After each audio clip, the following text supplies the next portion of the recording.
जात वर्चस्वाच्या माध्यमातून एका धनगर युवकावर अन्याय या विषयावर आपण भाष्य करणार आहोत। जालना जिल्ह्यातील भोकरदन तालुक्यातील अनवा येथे कैलास बोराडे नावाच्या युवकावर त्या ठिकाणी छळ त्याचा करण्यात आलेला आहे। त्याला नग्न करून लोखंडी सरई गरम करून त्या ठिकाणी त्याला चटके देण्यात आलेले आहेत। सर्व अंगावर त्याला चटके देण्याचा प्रयत्न केलेला आहे। माणुसकीला काळेमा फासणारी ही घटना आहे। सर्वत्र त्याची हळहळ व्यक्त केली जात आहे आणि जे दोषी असतील त्यांना यात शिक्षा झाली पाहिजे अशी सर्वांचीच मागणी या ठिकाणी आहे। मात्र या प्रकरणावरून जातीवाद करण्याचा प्रयत्न काही जातीवादी बांडगुळं या ठिकाणी करत आहेत। त्यात विशेषत्वानं लक्ष्मण हाके नावाचा एक बोगस प्राध्यापक ज्यानं कमी वयामध्ये म्हणजे तो वयात बसत नसताना देखील एका मंत्र्याच्या आशीर्वादानं त्या ठिकाणी राज्य मागासवर्ग आयोगाचं सदस्यत्व भूषवलं। स्वतःला तो प्राध्यापक समजतो, तो कुठलाही प्राध्यापक असा अजिबात नाही, तो सुपारी बहादर आहे।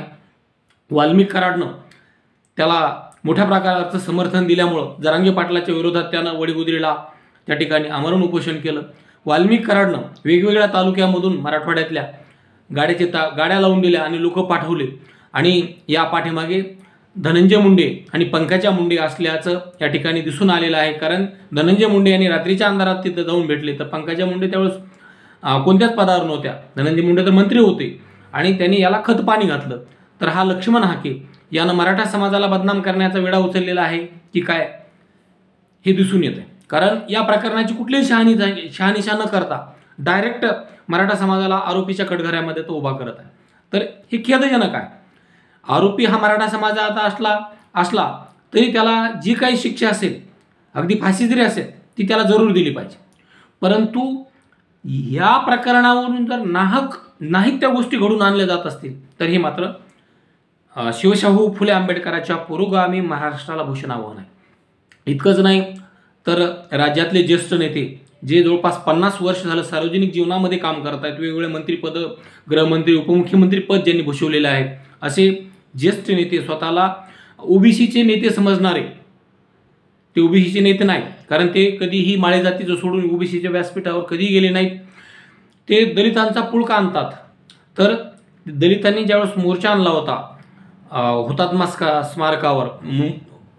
स्मारक मुंबईमध्ये, ज्यावेळेस आंबेडकरांच्या एका पुस्तकावरून काही वाद निर्माण झाले होते, तर आंबेडकर चळवळीतील बांधवांनी हा मोर्चा आणला 10 लाख बांधवाचा। तर त्यावेळेस भुजबळ हे मुंबईचे महापौर होते, तर त्यांनी दुसऱ्या दिवशी हा चौक अपवित्र झाला म्हणून गोमूत्राने धुवून काढला। तर असे असणारे भुजबळ हे आता सभागृहामध्ये जरांगे पाटलाचा फोटो त्या आरोपीसोबत दाखवत आहेत। आता भुजबळासोबत किती आरोपीचे फोटो आहेत, किती मंत्र्यासोबत किती आरोपीचे फोटो आहेत, याचा अर्थ ते आरोपी आणि यांचा काही संबंध आहे का? म्हणजे एका ज्येष्ठ नेत्याला कुठं काय दाखवावं काय बोलावं हे जर कळत नसेल तर यापेक्षा महाराष्ट्राचं ते दुर्दैव आहे ते काय? आणि यावरून महाराष्ट्रामध्ये मराठा वर्सेस अदर असं निर्माण करण्याचा प्रयत्न केला जातोय, जो अत्यंत गंभीर आहे, जो अतिशय निषेधार्ह आहे। असा कुठलाही प्रकार नाही, परंतु ते केलं जातं। आणि याशिवाय गोपीचंद पडळकरांनीही तीच भाषा केली, म्हणजे हे चुकीचं आहे। पंकजाताई मुंडे मंत्री असतानाही म्हणजे त्या ज्या मतदारसंघातल्या आहेत मस्साजोगला त्यांना जायला जमलं नाही, अगदी जवळच आहे हाकेच्या अंतरावर, परंतु इकडं मात्र किंवा मस्साजोग कुटुंबियांची त्यांनी भेट कुठेही घेतलेली नाही। इथं मात्र त्यांनी बोराडे कुटुंबियांची भेट घेतली, ती चांगली आहे, मंत्री म्हणून त्यांनी भेट घेतली पाहिजे, परंतु त्यांनी ज्या प्रकारचं स्टेटमेंट केले ते सुद्धा चुकीचं आहे। जर अशा प्रकारे आपल्या वक्तव्यावरून काही निर्माण होत असेल तर जबाबदार लोकांनी बेजबाबदार वक्तव्य करू नये ही त्यांच्याकडून निश्चितच अपेक्षा करायला हरकत नाही। आणि या प्रकरणाची दुसरी बाजू अशी आहे की ज्या आरोपीनं हे कृत्य केलेलं आहे तिथं अनेक लोक होते, त्याचा व्हिडिओ आहे आणि त्या आरोपीच्या भावावर 307 लावलेला आहे। ही घटना ज्यावेळेस घडली त्या आरोपीचा भाऊ त्यावेळेस कुंभमेळ्यामध्ये प्रयागराजला सहकुटुंब उपस्थित आहे, तिथून तो व्हिडिओ व्हायरल करतोय की मी इकडं आहे आणि अशा प्रकारचा आहे। मग ही सत्यता न जाणता त्यांचं म्हणणं आहे की त्या भावानं कट रचला। आता तो प्रयागराजला तो तिथून कसा कट रचेल? आणि ही घटना अचानक घडलेली आहे। हा तिथं दारू पिऊन आलेला आहे. कैलास बोराडे नावाचा व्यक्ती तिथं दारू पिऊन आलेला आहे. तो महादेवाच्या पिंडीवर झोपतो, लोकांना शिव्या घालतो, अश्लील शिव्या त्याने दिलेल्या आहेत. त्याचे सुद्धा व्हिडिओ व्हायरल झालेले आहेत.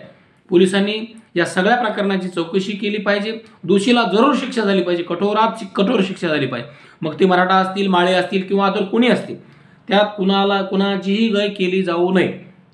परंतु जे नाहीत त्यांना त्यात गोवण्याचा प्रयत्न करू नये किंवा कोणाच्या सांगण्यावर फक्त एका जातीच्याच लोकांना टार्गेट केलं जाऊ नये, ही देखील नम्र विनंती ही पोलीस प्रशासनाला असणार आहे. जे सत्य आहे ते मुळासहित खणून काढा, म्हणजे त्याचे पॉझिटिव्ह निगेटिव्ह सगळ्या गोष्टी बाहेर आल्या पाहिजे. यातलं सत्य बाहेर आलं पाहिजे.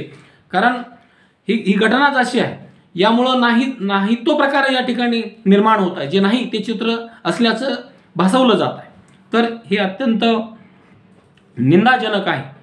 कारण यावरून फक्त जातीयवाद कसं वाढेल अशा प्रकारची विधानं त्या ठिकाणी केली जात आहेत. उपमुख्यमंत्री नामदार एकनाथ शिंदे साहेबांनी सभागृहात सांगितलं की या प्रकरणामध्ये मकोका लावण्यात येईल. स्वागतार्ह बाब आहे. जे कोणी दोषी असतील त्यांच्यावर मकोका लागला पाहिजे. परंतु त्या ठिकाणी म्हणजे ज्यांचा काडीचा संबंध नाही अशा लोकांवर कारवाई केली जाऊ नये, ही मात्र प्रशासनाकडून अशा प्रकारची एक नम्र अपेक्षा या ठिकाणी आहे. आणि जातीयवादाला जाणून बुजून कोणी जर खतपाणी घालत असेल, फक्त जातीयवाद महाराष्ट्रामध्ये वाढावा असे प्रयत्न जर कोण करत असेल, तर लोकांनी अशांच्या भूलथापाला बळी पडू नये. कारण सगळ्याचे एकमेकाशी संबंध आहेत, म्हणजे अतिशय जिव्हाळ्याचे संबंध आहेत. अतिशय रक्ताचे नसले तरी त्यापेक्षा जास्तीचे संबंध एकमेकाचे आहेत. म्हणून या चुकीच्या लोकांना बळी पडू नये.